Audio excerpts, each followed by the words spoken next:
So I haven't posted in a while, and you're probably wondering why. Well, basically, the short of it is I've been super busy. I've been doing a ton of stuff outside of the YouTube and reviewing world. But I've been having a good time, and that's kind of nice.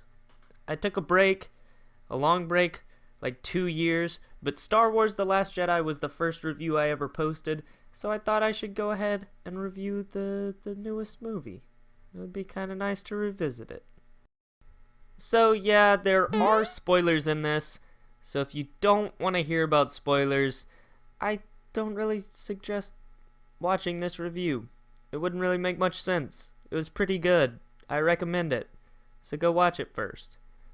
But I watched it, and overall I thought it was pretty good considering my relatively harsh review of The Last Jedi when I initially reviewed that film, and thought it was it was pretty okay. But The Last Jedi was very polarizing. Many people thought that Star Wars was ruined completely. First of all, the beginning of the movie was engaging. There were some good moments of action to pull you in, and opening with the Millennium Falcon was a good choice by J.J. Abrams. Speaking of J.J. Abrams, I think he did a pretty good job at writing and directing the rest of this. Understanding what the characters were going through from the last film, sort of changing it, and making it into the final conclusion of the Skywalker trilogy. Trilogies? There's 3 now. Bridging from that Millennium Falcon sequence to explaining to how Rey was training and actually showing it was nice. And that was one of the better sequences of the film. It might have even been my favorite scene. It showed how much of a hold Kylo had on Rey's emotions, and reminded me of the Jedi's adverse principles on emotional ties. Rey wasn't trained by someone that would think it's okay to forget emotion, yet it's still apparent she isn't quite in control, just like Luke during Return of the Jedi when he's fighting Vader.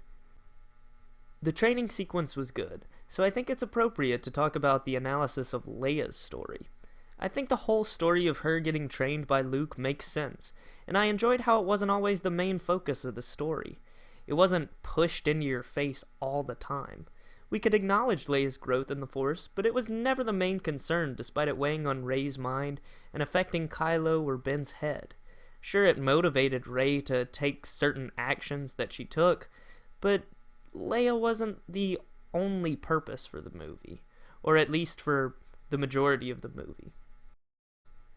Although I really enjoyed the film and think it truly was a good conclusion to the story, it did have its flaws, but no movie doesn't. So, what were they exactly? When I say flaws, that's sort of a loose term. I don't necessarily mean that there were a ton of parts that were obviously stupid or ridiculous or anything like that, but there were some parts that were kind of strange. I didn't necessarily want Rey to be a Palpatine. That's the most obvious one. Sure, when I watched The Last Jedi, I was mad that Rey was no one important. However, the idea kinda grew on me. Since the Force is everywhere, it's not far-fetched to think Rey was just gifted by the Force itself. I mean, the point of Star Wars is to tell the story of the Skywalker name and stuff, so the struggle between the two lineages of extreme power makes sense, but it just wasn't what I was looking for. I think the placement of revealing that Rey was a Palpatine was done quite well. If it would have been at the end, it would have felt like a cop-out and more of a copy of The Empire Strikes Back, but I like how it was sort of subtle. I mean, the news wasn't necessarily subtle, but it progressed as the movie went on, and Rey was shown to deal with that throughout it and carrying into the end. Once you got this news and you sort of understood how it would affect the story, pretty much the entire second act felt a little rushed. I kind of get it because there was so much that felt practically retconned from The Last Jedi, but maybe there were a few places that could have been cut or written in a more gradual progression throughout the beginning of the movie, carrying on to the second and maybe even the third acts. Once the second act was over, it was pretty easy to predict the eventual death of Kylo, and of course, we all knew the Emperor was done for. I mean, let's be honest. And yes, I didn't really have a problem with the Emperor being in the film in the first place. It wasn't that bad. Maybe I'm just weird. I don't know. Honestly, Ben Solo or Kylo's death was kinda weird to me. It definitely was Shakespearean and absolutes, and it definitely felt a little bit like Romeo and Juliet. I don't really think a kiss between Rey and Ben was a good choice, even though everyone and their mother saw a little chemistry between the good and evil lovebirds. With this being said, I liked The Rise of Skywalker. I liked it a lot. And this is coming from someone who was somewhat pessimistic going in. It didn't feel like a rehash of super old ideas, even with the references to the past movies.